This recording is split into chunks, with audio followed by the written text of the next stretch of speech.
Hello and welcome to the two-man power trip of wrestling.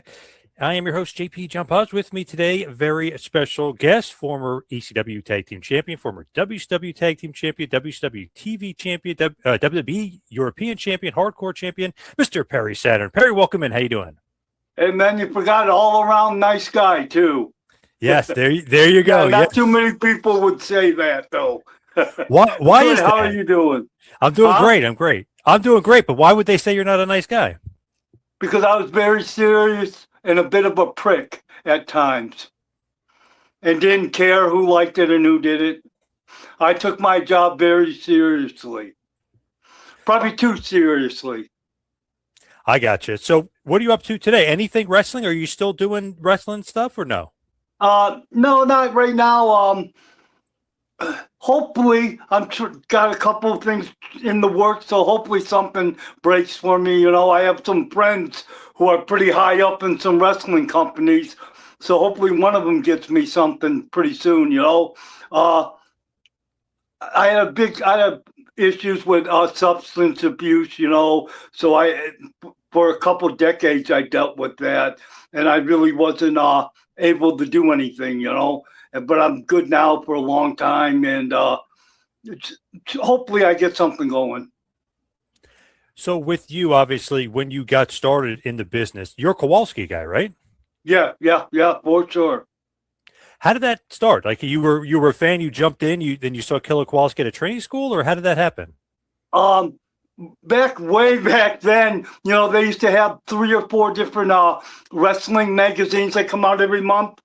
And one of the magazines, Bill Apter, had a column in it every week, and I just wrote him and asked him where I could learn to be a wrestler, and he just sent my letter back to me and said, "Try Kowalski," and he put the phone number on it, and I called him up, and I was only like 150 pounds or something. I was pretty thin. I just got out of the Army and stuff, and Walter at that time never had anybody that small.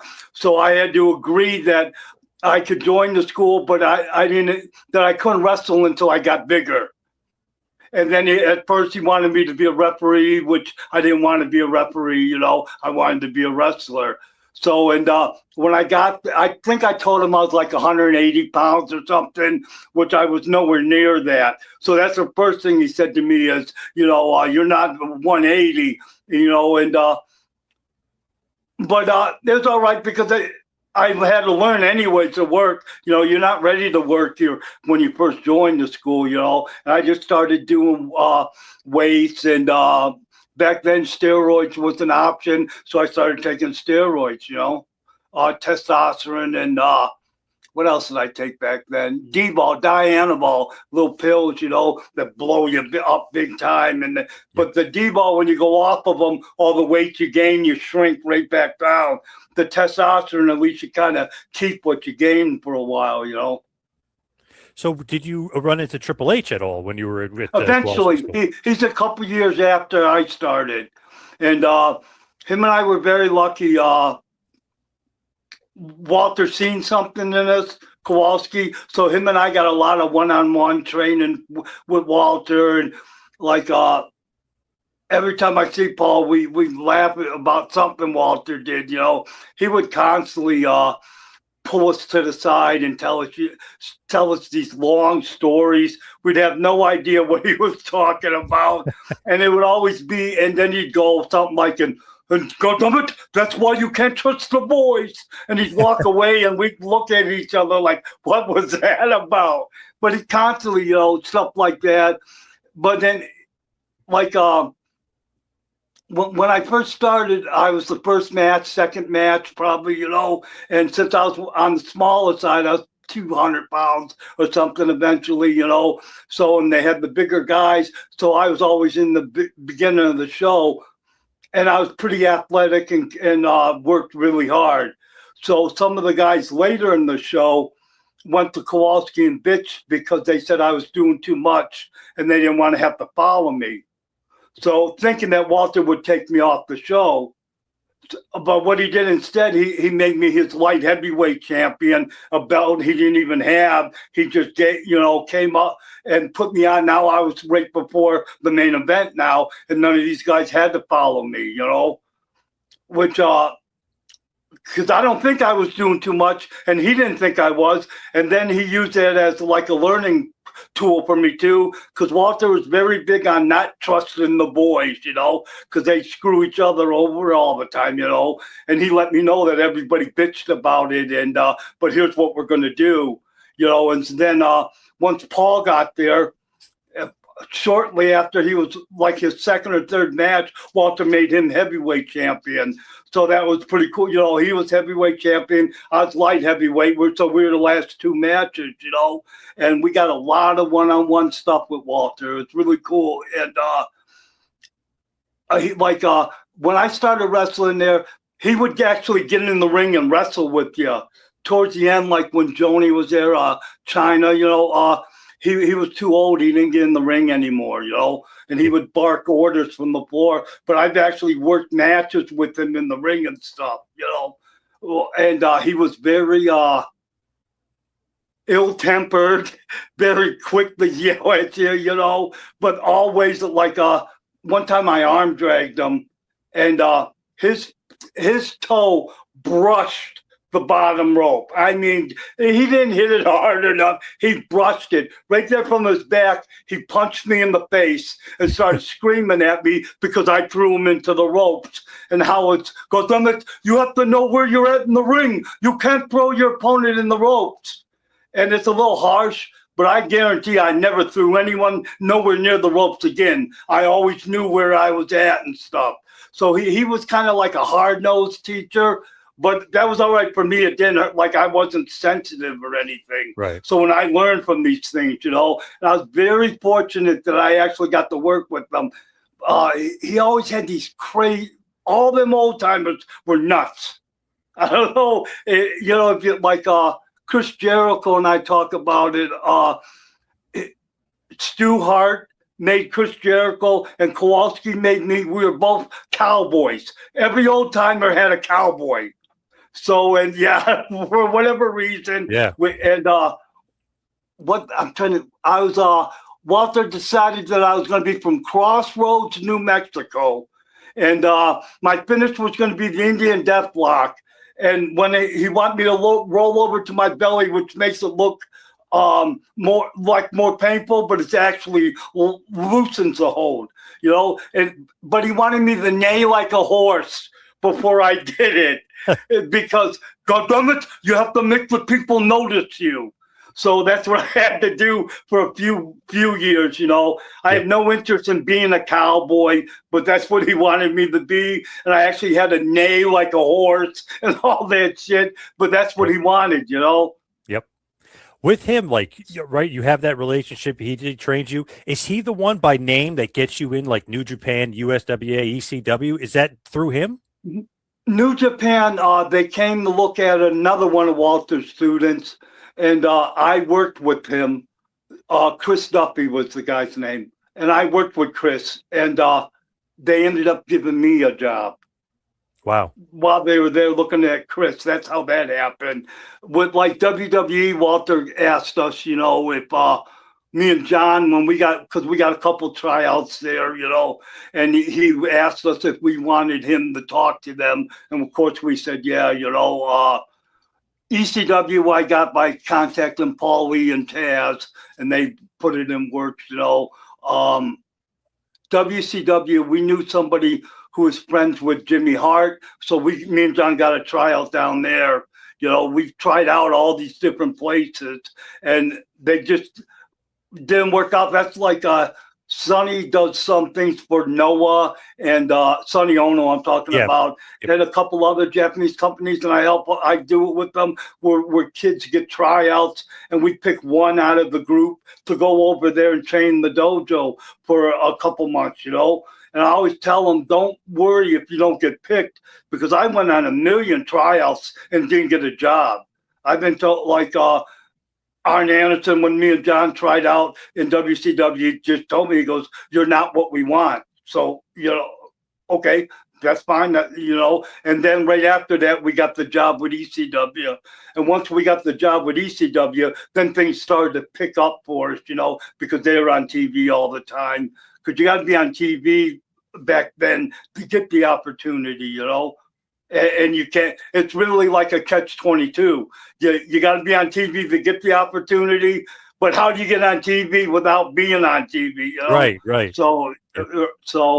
But we were like John and I worked steady for Tenru. I loved working for him, and War was the name of the company, Wrestling and Romance. It's a weird name, but in Japanese, it makes sense to them, right? So, we met Chris Jericho there, who I'm still friends with. Chris, I talk to, every other week or so. We talk you know what I mean? So I'm still friends with him. Important things like that, and through that, we got the job with ECW because Sabu, I think, told Taz, and when I called Taz, they already had an idea who we were when we contacted them. But Paulie had some weird gimmick he wanted us to do that I wouldn't do, and we almost didn't get the job. Yeah, what was it, like S&M or something he wanted? Yeah, some weird. I didn't even really understand it, and I didn't understand everything with ECW yet, So, but he got asked, and I didn't want to change our names. We worked for Lawler with the Eliminators. We worked for Japan. We were establishing that name. I didn't want to change the name, so I told Paulie, that we really appreciated the opportunity, but we don't want to change our names. That if he wants to use us under Eliminators, we'd love to do it. And like a week later, called me for us to come in and put the Steiners over, and we're going to go in for one match. And he figured the Steiners were going to beat us up and bounce us around, and you weren't going to beat me and John up. I don't give a fuck who you were. That wasn't happening. We weren't beating them up. I'm not saying that. Right. But we're going to give it to them what they're going to give to us. And it impressed Paulie to the point where he hired us then, because we were originally just going to come in and put them over. It was some six-man because Taz was their partner. He just got back from his neck. He had neck surgery and stuff. And we had Jason Knight was our partner. He was our manager, who's one of the craziest fuckers I've ever met. Jason Knight. Our first day in ECW. Now, we're here. We're going over. We're in the war room with Paulie. We're going over the what he wants us to do. Right. We don't know anybody really. Taz a little bit and Sabu a little bit. So Jason, we just met right there. We're in the room talking to Paulie, and Jason tells Paulie, he goes, "Excuse me, Paul." Very businesslike. He goes, "I want to let you know that I just got a penis implant.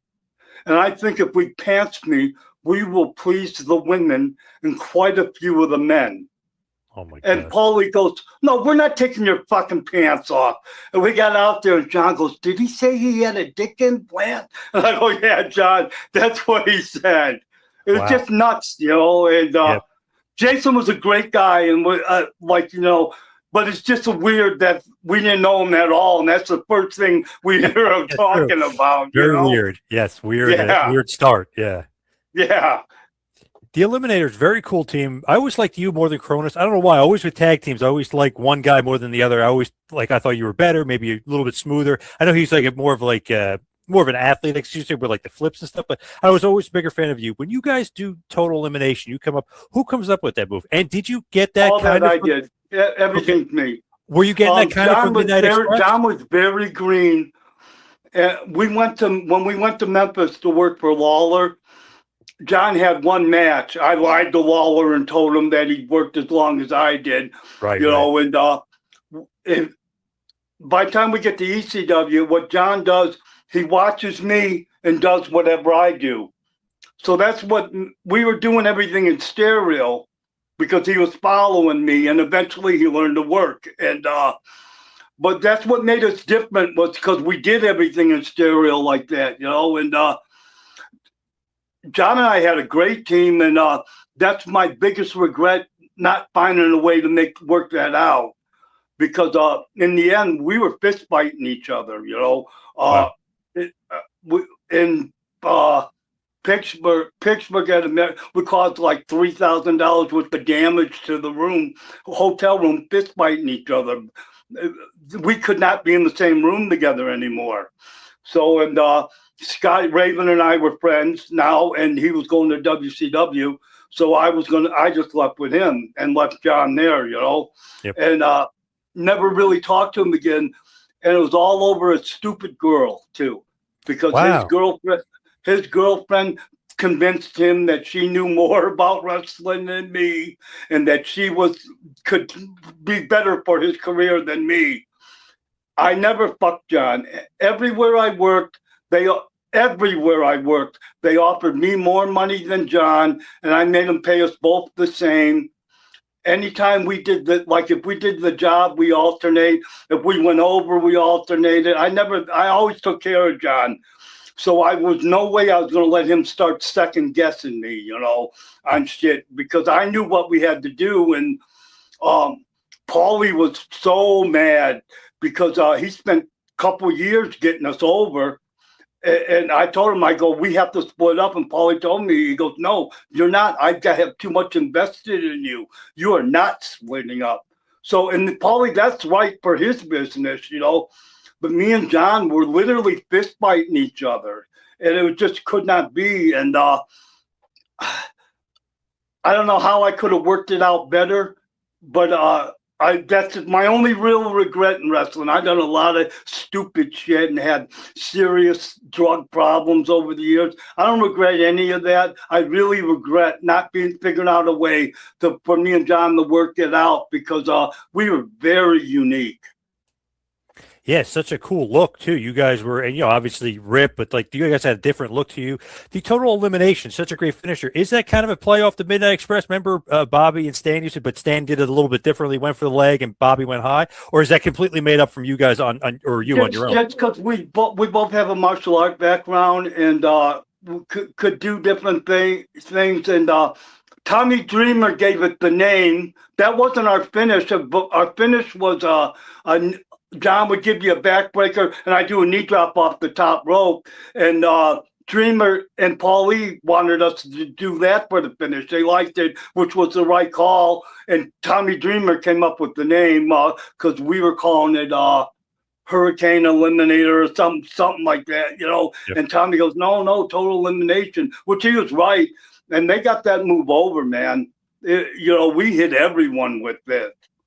It was just by the end, like after us doing it for a few years, we could hit it running, you running, it didn't matter. We could hit it and always hit it. And if you just relax, we're bumping you, because I shoot sweep your legs. And if that don't knock you down, John is knocking you down with the big fucking leg he's swinging around your head, you know. So it was a shoot bump on our, you know, and it just really was a good finish. And Dreamer came up, convinced us to use that, and he came up with the name Total Elimination, which was so cool. In the end, we got over so much in ECW because of Paulie pushing us. And in our promos, I would say Total and John would say Elimination. While we were working, half of the building would say Total and the other half would say Elimination. So it was cool. The fans were into it and stuff. You know, it was really good. Paulie took such great care of us. And we fucked up, John and I, you know. We were both drug addicts. And now his girlfriend's telling him, who ended up being his wife, you know. And I was very set in my ways, and took care of us for so many years that if there's no way I was going to let somebody else tell me how to do things, you know? Yeah, absolutely. Yep. Makes sense. And I really wish I would have worked that out somehow, because when I left for WCW, I flew to Atlanta. I signed a contract. On my flight home from Atlanta, I called John to let him know that I left for WCW, that I wouldn't be there anymore. So he didn't have any notice ahead of time. And then I didn't even see him for in WWE. We were up in Boston for a show, and he met me out one night at a bar we used to work at. We were together every day for years, lived together for years, and it all ended over bullshit. And I'm taking blame for a lot of that because I should have found a way to fix it, and I didn't. Yep, I got you. John, like he was responsible too, but I feel like I held more responsibility because I was the leader of the team, and I just let it go, you know. But I was so mad and so like like maybe my feelings hurt. I'm not sure because I took care of John for all these years. John's also was dyslexic. He couldn't read or write, so he couldn't get to a fucking building if it wasn't for me. And I did all that stuff, and it never bothered me. And we were together always. And then for this girl to come in and him just to think with his dick and not his head, just was amazing to me, you know. Oh man, just crazy because it's such a great team. But you end up in WCW probably for the better, right? Raven gets you down there. Do you think? Yeah, Raven and I are like best friends, you know. So that's the best time I had in wrestling. Was in WCW because Raven and I were crazy together, and wrestling was like the most popular thing on TV back then. So we were special treatment everywhere we went, and you know the wrestlers took full advantage of that. Never paid to get in anywhere, almost never paid for drinks or anything. One night in San Francisco, this bar wasn't letting us in. They didn't give a shit about WCW, nothing. They just didn't care. And Steve McMichael tells the bouncer, he goes, excuse me. He grabs him by the back of the head. He just was a big nut. And he goes, look at this. He goes, you know what this is, boy? This is a Super Bowl ring from the 86 right. Bears. So we got in because of that. So the one night they didn't care about wrestling, Steve got us in because of the Chicago Bears and him winning that Super Bowl, you know? That's awesome. I love that. And it seemed like a lot of those guys at WCW were nuts. Raven, McMichael, like a lot of those guys were nuts. McMichael was so nuts. We were in New Orleans. What is it, Bourbon Street or Beale Street? What is Bourbon Street, right? Yep. So there used to be a masseuse that would come to show TVs, and Jennifer, her name was. We see her, and me and Raven and Kidman, and we're like, what the fuck is she doing? As we get up close, she has Steve McMichael's. He's wearing a thong with a dog collar around his neck on all fours, crawling next to her. He was so fucking nuts, man. Yeah. Just such a great guy, but he partied to the fullest, did not care. He was sleeping under the table in the war room, which that's like where the production where you go in there and they tell you your match and shit. And Eric Bischoff comes in, and Steve, he gets up and he yawns and shit. And Eric goes, boy, Steve, you're getting a little fat. Maybe you should cut back on drinking. He took off one of his flip-flops from like 3 feet away, threw it as hard as he could, and hit Eric in the chest and bounced up, hit the ceiling, and he goes, walk in my shoes a week, motherfucker, and walked out with one flip-flop on and left the other one there and went and laid down somewhere. He was just nuts, you know? Wow, what a nut. I remember such a great guy, though, you know? Just like, but the boys, we always were, like, did stupid stuff like that, you know, where Raven was notorious for doing the most ridiculous thing just to make the boys laugh. Picking up the ugliest girl he could find, just so all the boys would stuff like that. Just so ridiculous.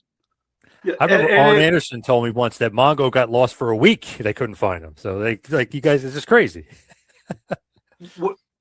Worse than that, Jim Neidhart, when he first went to WCW in Atlanta, there was a club called Club Anytime. It never closed. 2 or 3 days, his wife has been looking for him. He ain't left the bar for 2 or 3 days. Jesus. He's been in the bar. So now Raven can't have that. There's no fucking. So now me and him got to go to the bar for 3 days to make sure we're there longer than what Anvil was. You know, it's just nuts shit like that. You know, and it was same way in WWE. You know, we like now the guys, they don't go out and stuff like they used to. You know, that's all we did. You know, guys like me and Dean would go out with Farouk and Bradshaw all the time in a bar somewhere in Kansas City or Illinois called In Cahoots was the name of the bar. It was a big cowboy bar, giant bar. And they had some bull riding, mechanical bull riding contest. So I think I win this thing. I get a little trophy and stuff. They don't throw me off the bull. I'm so shit-faced, all pilled out and stuff. I don't remember hardly any of this. But the next day I'm at TV and I'm making everyone call me Cowboy Perry Saturn. And I won't answer to anything else. So I'm really obnoxious and I'm carrying this little trophy around with me. Finally, Bradshaw grabs me and he pulls me aside and he goes, Perry, I'm sorry to ruin your high spot, but you know, we had to help you up on the bull. You were so fucked up. And I told the guy, if he throws you, that you were my friend and I was going to beat the hell out of him. You almost fell off and the bull wasn't even moving. Wow. Nice. So, but I, you know, so then that killed that high spot, you know, but just stupid stuff like that we would do, you know. I love it. Go back to the flock, though, and Raven, what did you think about the flock? Because you get Kidman, you get Reese, you get all these different guys in their Riggs and Sick Boy and Van Hammer. What did you think about the flock? Kidman ended up being a very good friend of mine and Ravens. We hung a million times, hung out together. Riggs ended up being a good friend, too. Kidman was the best worker of the group, I think. Sick Boy was the most underused. He had talent. He was just green and he never did anything with them. Hammer was very different. And Hammer was there because Paige made Raven put him into the block. And I don't think Hammer wanted to be there, you know. He was a little different and, you know, like Scotty got all these guys together, Raven did, and made them watch the movie Train Spotting. Yep. And it's about heroin addicts. And he goes, that's what we're doing. So they all got it. I don't think Hammer ever got it. He wanted like to do his own thing, I think, you know. And by then, like he wanted to be the enforcer of the block, like, but that story's already been told, and that's my spot. So as big as he was, he should have been. But they already for months have pushed me on TV, you know, and I was the only guy who didn't get jobbed out on the block, you know. All the other guys, that's all they did was get jobbed out and bump around for Raven, you know. If they didn't know what it needed a match on TV and they on Nitro and they didn't know, you know, Marty Jannetty, who we're going to have them beat. Oh, just give them on the block. And they were all interchangeable, which is the shits for them. And it hurt Raven, too, because then, you know, if they'd have gave these guys a little bit, then that would have helped Raven, too, you know. But that time with the block was awesome, man. We lived that gimmick to the fullest. Disco, who's a good friend of ours too, you know, we said that me and Kidman and Ray, we mauled our way across the country, just from bar to bar. It was just brutal how bad we were. And we were like, they enabled us to do whatever we wanted to do. And like Kidman, I love Billy, I love Billy, man. Spent so many nights with him, and he didn't do drugs, you know, but he would drink. So he would try to drink and try to stay up with me and Raven, who were fucked up on every, like, we used to take a pill bottle and put in ecstasy, bike it in, Xanax, a bunch of different muscle somas, shake it up, and we both swallow a bunch of pills and wait and see what high we get. You know, we did shit like that all the time. Scotty and I lived on, like, we had a Deadpool in WCW, and we were 1 and 2 on everyone's list. It's, I'm convinced we never died because neither one of us drank. I think alcohol was the catalyst that put everybody over, because whenever the guys overdose, they have alcohol and whatever in their system, and him and I didn't drink not a drop. So I think that's why because we were bad. You know, I would take on an average day probably 50 pain pills, 20 muscle relaxers, and if we were out partying, 20, 25 tabs of ecstasy. Wow. Jeez. And there's no way I should have been all right, but I always was. And Scotty always was too, and he did the same, you know. Like I said, we literally would take a bunch of pills and have no idea what we took and just wait to see what kind of high we got. And then adjust it from there. If one of us was down, we'd get him something to bring him up. We always did it after the matches, though, never before. So, you know, that was our one thing that we try to keep, you know, because you don't want to be fucked up before your match, because somebody's trusting you with their body. You don't want to go up there and drop them and hurt them or something, you know. So we always did it afterwards. But boy, we did it as much as we could, man. Yeah, the block time was awesome. Towards the end, Scotty and I were getting a little bit of, like, we earned Eric's respect a little bit and stuff. And we started the program where me against Scotty for the block, you know. Yeah. If he won, I'm his servant forever. And if I win, the block's free. Eric we booked that whole angle. He gave us one segment every TV for us to do whatever we wanted. And at the end of that pay-per-view, the payoff, we got through the back, and Eric was there waiting for us to tell us he made money on that program. So you know, that's pretty cool. You know, and we got to book that whole thing. So it was awesome to hear the people pop or whatever, you know. It was a typical Raven match, you know, dog and pony show, the blocks in, all kinds of stuff we did. But every time we wanted the people there, they were there. It was really cool. Like one of my proudest moments in wrestling, because we worked for a couple months and to tell this story, and they bought it, you know. So that was really cool. And you guys saved that pay-per-view for Eric, huh? And you saved that pay-per-view, Fall Brawl '98. Your match is awesome. The rest of the card stinks. You guys saved the whole show. I didn't watch the rest of it, but yeah, Fall Brawl. That's the one. That was awesome, man. And like, I loved working for Eric. Eric was great with me, you know. If Eric would have never left WCW, I would have stayed there. I would have never went to WWE, you know. I loved working for Eric. Eric liked me and took care of me, you know. So, did you have issues with Sullivan? Is that what it was? Yeah, well, because of Benoit. Benoit had heat because of what he did. Him and Nancy, which he should have heat. That was wrong. But we all had heat for being Benoit's friend, you know. I knew Nancy from ECW because she was there when I was there.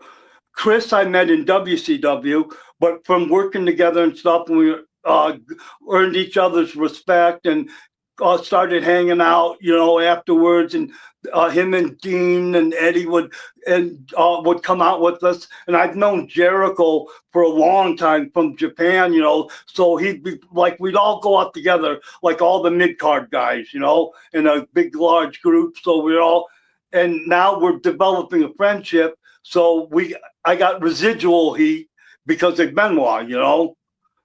And I'm sure, I can't imagine how hard it would be to be in Sullivan's spot either. You know, you have to work with somebody who basically stole your wife, right? Yeah. But he was shitty to all of us, and he shouldn't have been. Like when Vince Russo got there, him, Sullivan, and Mike Graham were the agents with Arn. And if we got Sullivan or Mike Graham, Vince Russo would have us going over, and they'd tell us we were doing the job. We'd go out there, do the job, because I never give a shit about doing the job. I guarantee I never beat anybody. Nobody ever beat me. We just did favors for each other. So, you know what I mean? So then we'd come to the back, and Russo would go, "What the fuck? Why didn't you guys go over?" And we'd go, "What do you mean? Sullivan told us we were doing the job." And they kept doing that to us. It's all so Wow. It was all bullshit, and it just kept snowballing. And Sullivan was getting more and more like fuck, man. I worked with Sid on some Thunder, and Sid and I had a little bit of trouble putting the match together because I think Sid thought I was too small to do some of the shit I did, and I wasn't going to let you tell me. I didn't give a fuck. I'm gonna get my shit in, whether you like it or not, and I'll be there for you. So it was a little rough, but it wasn't. But I known Sid a long time, and we worked it out. Sullivan told Eric that I ate Sid up, and I go, and they were building Sid to go against Goldberg on Millennial pay-per-view bullshit that they were supposed to do. So when I told Eric, I go, "Well, did you see the match?" He goes, "No." And I go, "Do you really think 6'10" Sid let me eat him up? And if he did, that's shame on him, not shame on me." Right. And Eric goes, No, I know, but I'm just letting you know what Sullivan said." And I told him, I go, "He's going to fuck you." And he goes, "No, he's not. I got it. Like a couple weeks later, Eric was fired and fucking Sullivan was in charge. I knew, because that was what he was angling for. Like, Benoit and I were tag champs, and Eric missed some TVs hunting and bullshit like that, So, but he would tell me, "Perry, this week at Thunder, I want you and Chris over and defending the tag titles." Okay, we'd get the Thunder and Sullivan have us in singles doing the job. And I'd go, "Kevin, Eric told me that we're supposed to work a tag." And he told me, he goes, "Well, good luck. If you can get a hold of Eric, good luck." Wow. You didn't know I had Eric's cell phone number. So I got off. They were in a bus. I got off the bus. I called Eric. I told Eric, and he goes, "Put that motherfucker on the phone." So I go in there and I go, "Here, Kevin." He goes, "Who is it?" I go, "It's Eric." So I get myself heat too for doing that, I'm sure. But I didn't care. I wasn't letting them do that to us anymore, If Eric was there, they'd take care of us. And if he wasn't there, they were fucking us. And it was just because and I understand being hot at Benoit, but take him outside and fight him then. You have to do business, And the crazy thing was, he would job to Benoit a lot. Like during that feud, Benoit won most of those matches. Weird, very weird. In the beginning, that's in the beginning before. When originally Kevin thought it would be a good idea for them to work all the boys and tell the boys that this was really happening when it wasn't, but then it ended up happening. So by time Sullivan knew, their feud was over, I think. So, because I don't know how they'd be in each other's face screaming at each other. So I don't know how the hell they would get in the ring and work, So, and there's no way around it. Chris was wrong. You can't fucking do that, man. Right. And yep. Chris, oh man, I love Chris Benoit so much. Whatever happened in the end, I don't know, man. It's not the Chris I know, but the Chris I know was so awesome. He was wrong. You can't do that. That's fucked up. Like Jeff Jarrett ended up with Kurt Angle's wife. How the fuck did that happen? I don't know. Like, to me, that's taboo. I never would say more than hello to one of the boys' wives. How the hell they ended up like that is so crazy to me. Oof, yes, absolutely crazy. And obviously, you guys end up leaving to go to WWF, and you become the Radicalz there. So it's like that basically leads to me, the downfall of WCW. Even though you could say it was a sinking ship, but when you guys leave, you guys were the anchors of WCW. Yeah, we were Eddie the and Benoit Malenko. Yeah, we were. That's why we were very fortunate. We had such sweetheart contracts because had got everything we wanted because Vince knew that was going to be the final nail in the coffin. And what he called Bill Bush is the guy's name. He was like an accountant or whatever, a bean counter, and he took over because Time Warner wanted somebody with business in charge now. So he wasn't qualified to be in charge of the boys. The boys are just too fucking hard to deal with. And in a moment of bravado, he tells us, anybody who doesn't want to be here, you can leave. We'll give you your release.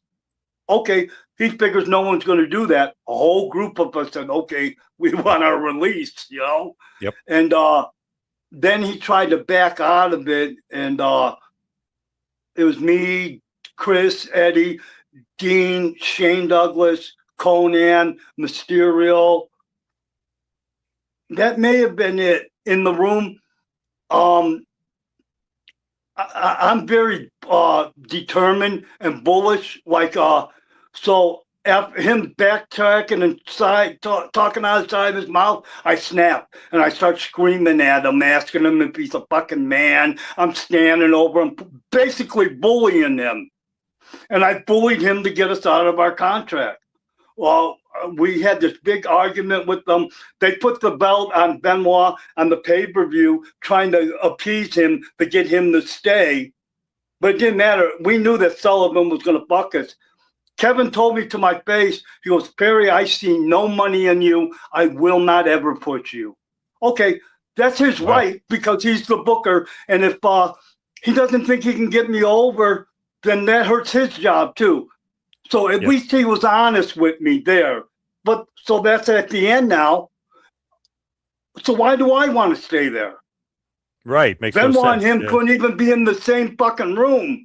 And they were, like I said, him and Mike Graham were switching the finishes. So I told Russo, we told Russo, okay, that's it. Only give us Arn from now on. Don't give us any other agent. So Mike Graham, they used to get him drunk. And you know the cartoon Foghorn Leghorn? Oh, yes, of course, yeah. They had the little chicken hawk that wanted to fight everybody. That was Mike Graham, wanting to fight everybody. He fucking pulled a knife out on me in Cincinnati, Ohio, and threatened to stab me and all of us because we didn't want him for an agent. Well, Time Warner, now that's a major. So we get attorneys and say it's an unsafe workplace. We want out of our contracts. So that day, within a couple hours, Bill Bush threw us out of the building. And because of Mike Graham's stupidity, we got out of our I just signed a contract. I had 3 fucking years left. I just re-signed with them. Wow. You know, like a year earlier with Eric. So, and Dean and them guys had like a year left, and that was it. I had 3 years left when we got out because I called the police. I filed a police report. They came to the building and everything because he literally pulled a knife out on me. Nice. If I was worried about him, he never came at me with it, and he wasn't beating anyone up. But he was just a crazy little angry man who, you know, they would stir up deliberately and they would think it's funny, you know. So, and he was just like that chicken hawk, wanting to fight everyone. And so their stupidity contributed to us getting out of the contract. That and me yelling at Bill Bush and them not wanting us there and finding out later that Time Warner, they didn't want wrestling anymore either, which no one really knew at the time. Yep. Which blows my mind because they get rid of wrestling. They don't want nothing to do with it. And then they have AEW back on their channel. How is it? Does that make sense to you? It's crazy because wrestling was kind of like the thing that carried them for many, many years. Yes. So nuts that they would do that. It makes no sense whatsoever. There was some like the Nielsen ratings on whatever it was, 15 or something is whatever the top how much of the shares are. One segment, me, Canyon, and Raven, we had 11 of the 15 on the Nielsen rate. That's outrageous. It was the highest rated segment and not because of us, because of WCW, you know. Right. And they just so how do you get rid of that? It's so nuts, man.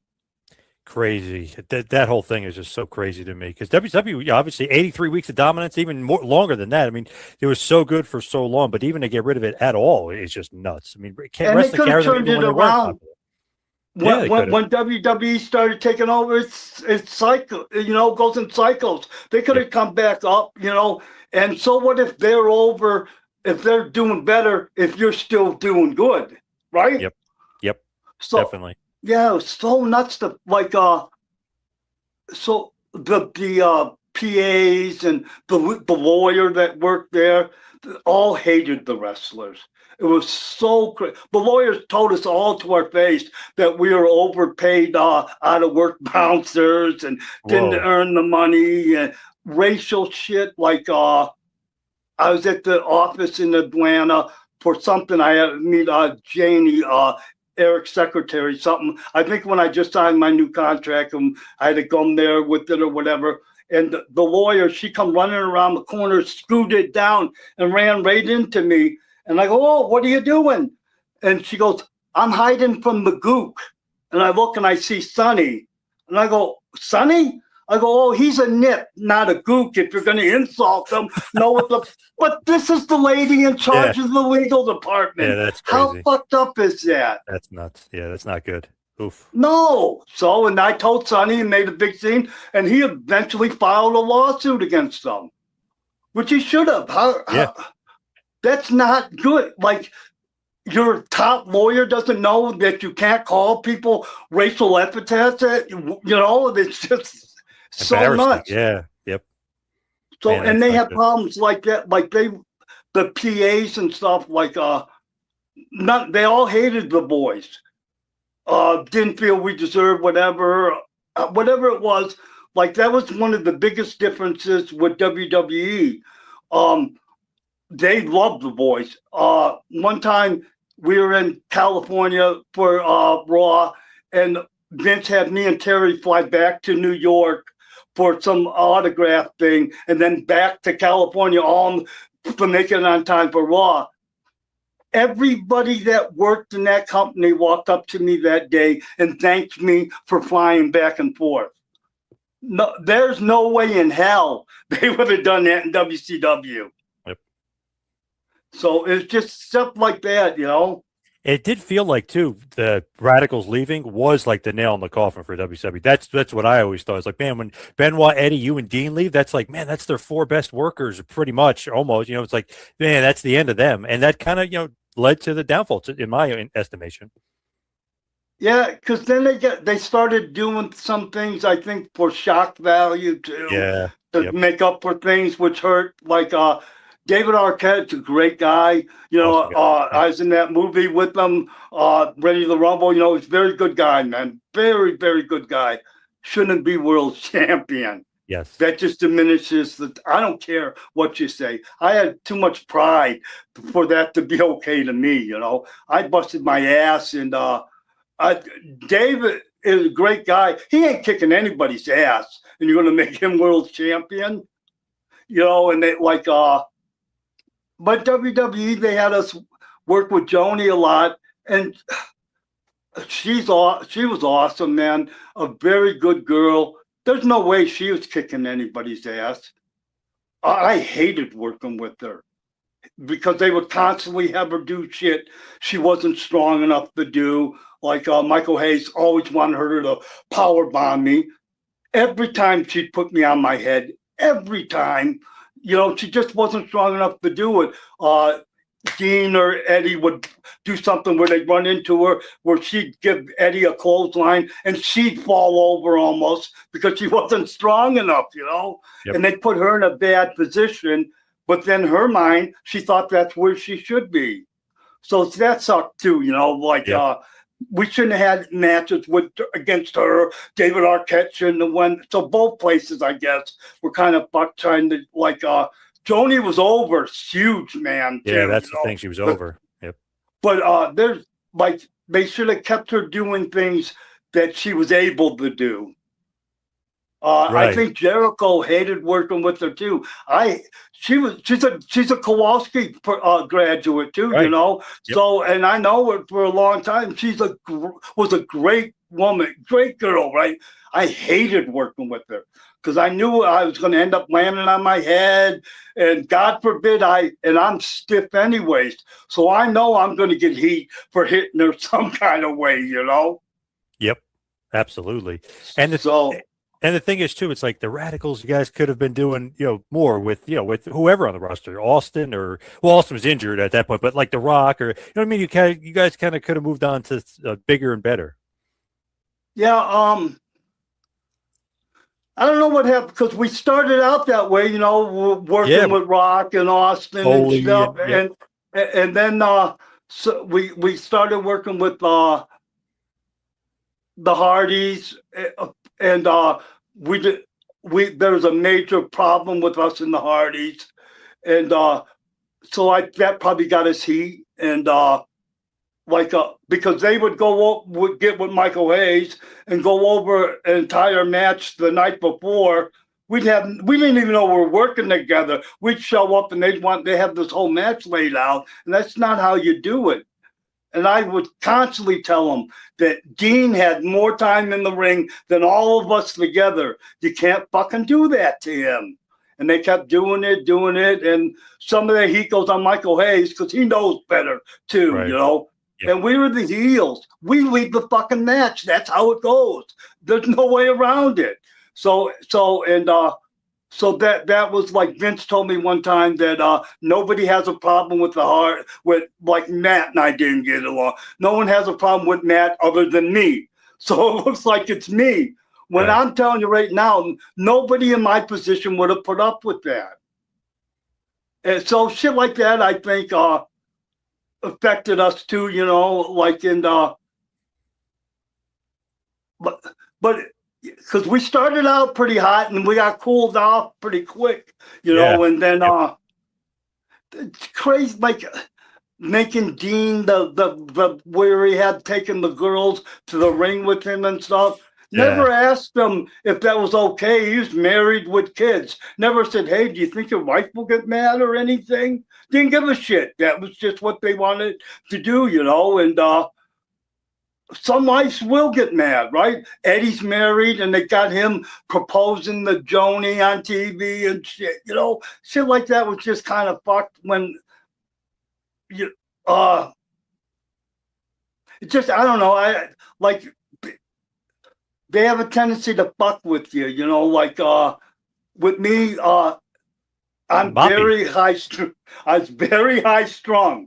So I would do these matches on Jacked and Heat, and fucking Jerry Briscoe would get the person I was working with and tell him, listen, Perry's really old school. You got to make him work for shit out there. Don't sell too much for him. Knowing that when I go try to get my shit in and this person doesn't sell, I'm going to go berserk. Right. I go berserk. I come through the back. They're all laughing their asses off. Funny as shit to them. Well, now I just stretched some guy who didn't need to be stretched. It just was a shitty situation and shit like that, It just, is that what happened with Mike Bell? Is that what happened with Mike Bell? No, I got Mike put me in my head, or I went on my head. I don't know. I was wrong, 100%. I will never try to justify what I did. But he rung my bell. I was out on my feet. And by the time I realized what was going on, I had him in the corner. And I thought, oh, Perry, you better calm the fuck down. So I just grabbed him by the back of the head, and I shit-canned him. I didn't realize that I already punched and kicked him a few times. So he was probably out of it. So he went straight down to his head. I did not throw him on his head. He took his own bump, but he was probably already out of it, Yeah. Yep. So, and then I got on the floor. I did a spot with him with the stair, which I did with everybody. That's a great spot. I hit them stairs with my hands. You don't even touch the stairs, and it looks like I kill you. Yep. So before I said I killed him in the stairs, which I didn't do. And as soon as I realized what was going on, I calmed down and I Terry was out there, and she immediately, when I got him on the floor, came up to me and started talking to me. Are you okay, Perry? Oh, everything's okay, Perry. You know, calming me down. The referee would let me know, hey, Perry, everything's okay. So it got out of hand, and I wish that wouldn't have happened, but that wasn't what I tried to do. My bell was rung, and I went on instinct. But you can't do that instinct or not. I was wrong. And that's the shit for him, right? He's out there, he's trying to do a good job, wants to make me look good. And I've done matches in the beginning of my career as enhancement guys. That's a shit spot.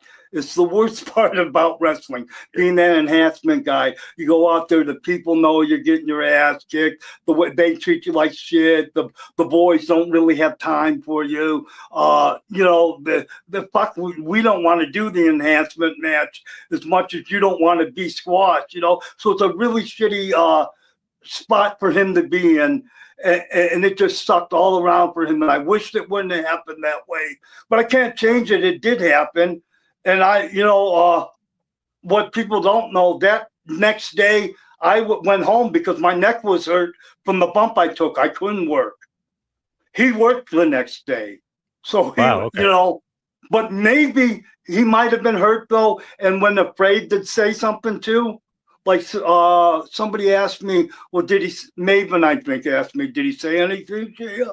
No, he would never say anything because I was the star and he was the enhancement guy. He was just in such a shitty spot. And it really sucked that it happened because he was a good guy too, you know, and somehow our timing was off.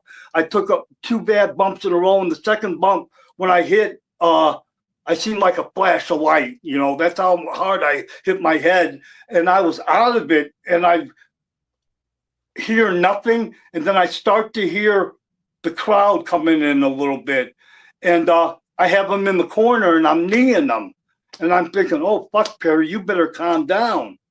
So I shit can him, thinking everything's fine, not realizing all that happened, you know. Yeah. So then after that, they instead of stop doing it, they kept doing it.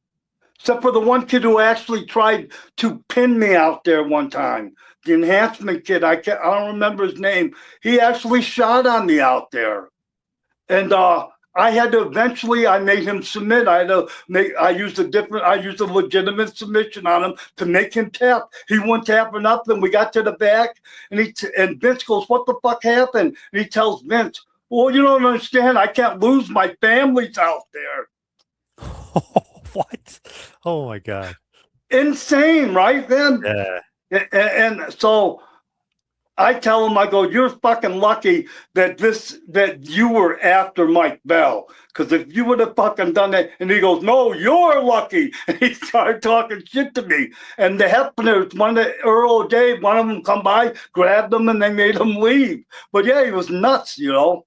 I hated doing enhancement matches. Because I feel shit. I would always get yelled at by Vince too for giving them too much.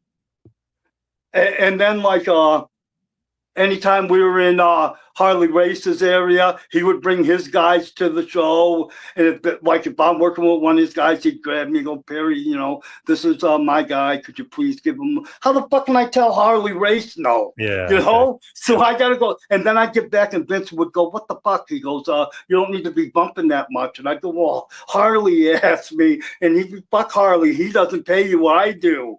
But it's a bad position, you know? Yep. Was Moppy, was that like a rib at all? You do Moppy? That was because of the Mike Bell thing. That was because of the Mike. They were hot as fuck at me. So, and they should have been. I was wrong. But Vince tells me, you know, when Vince talks to me, he goes, Perry, that can never happen again.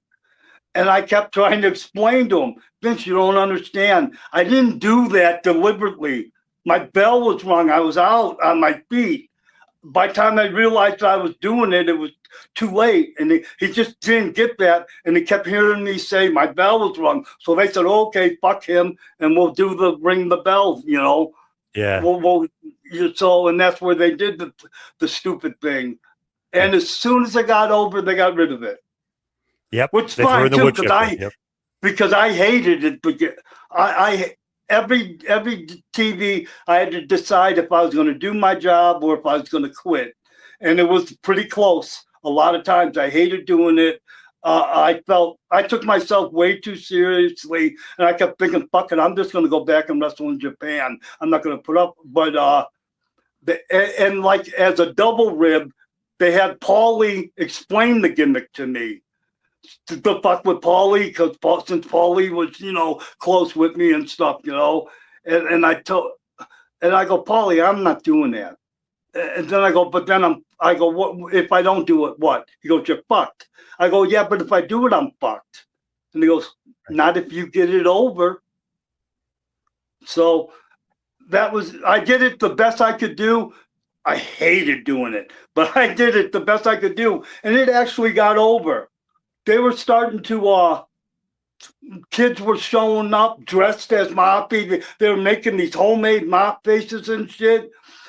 But they didn't want it to get over. And I can prove that because they made one Moppy t-shirt for me to wear to the ring. They made 0 to sell. Right. Because they did not want that gimmick to get over. Yep. Wow. A little bit of punishment. Yeah. Yep. So yeah, it was just, I wish I didn't take myself as serious as I did, but I was very serious, and I tried to do my job the best I could. Now, as we head towards the finish here, head towards the why now, where can everybody find and follow you? Are you on the socials? Do you do any Instagram or X or anything like that? YouTube? Anything? No, I hate social media. I have a YouTube channel where I do weekly videos, and it's woogames.com or some Woo Games, something like that. Yep. I can't believe and that's it, and probably going to do a podcast on there. A couple of people tell me I should do it, so I'm going to do it because I'm very opinionated, and I don't answer to anybody. Everybody else has wives and shit. I don't answer to anybody, so I have no problem talking about everything I've done.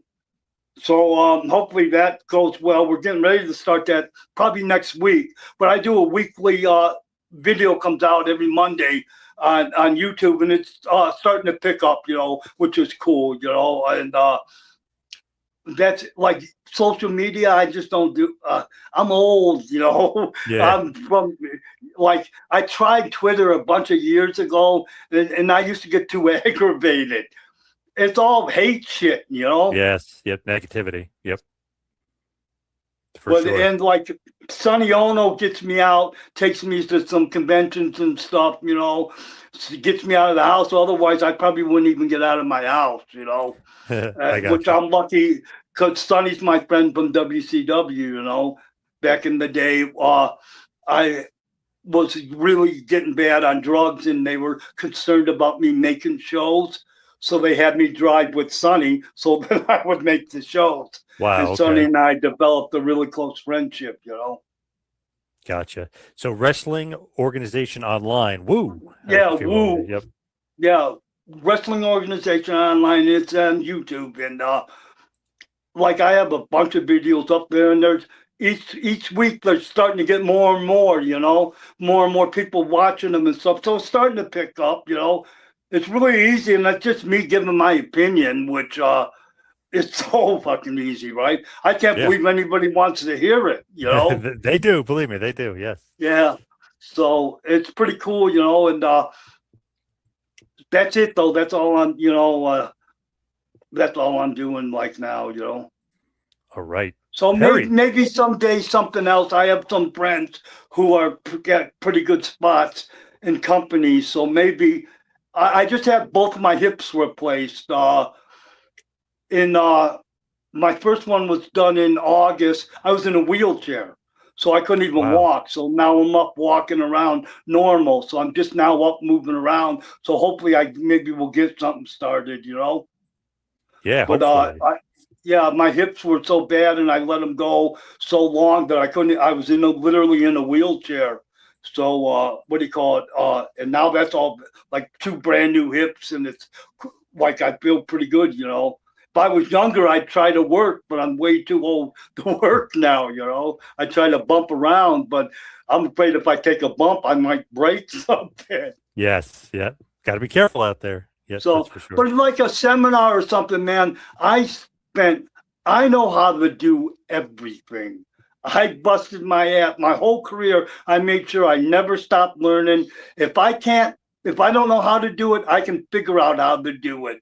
So like seminars or something, I think is something I might be interested in doing too. I'm going to look into that because Sonny told me, I didn't realize it, but like I was an instructor at the New Japan Dojo, ECW Dojo, Yep. WCW Dojo, and WWE.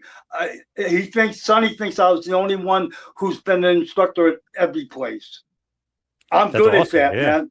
Yep. Yeah, so maybe something like that, you know, because that's something I like doing too, you know. Absolutely, yes. Perry, good luck with everything. Thank you for all the time today. Really appreciate it. Man, you bet. Thank you so much. I appreciate it too.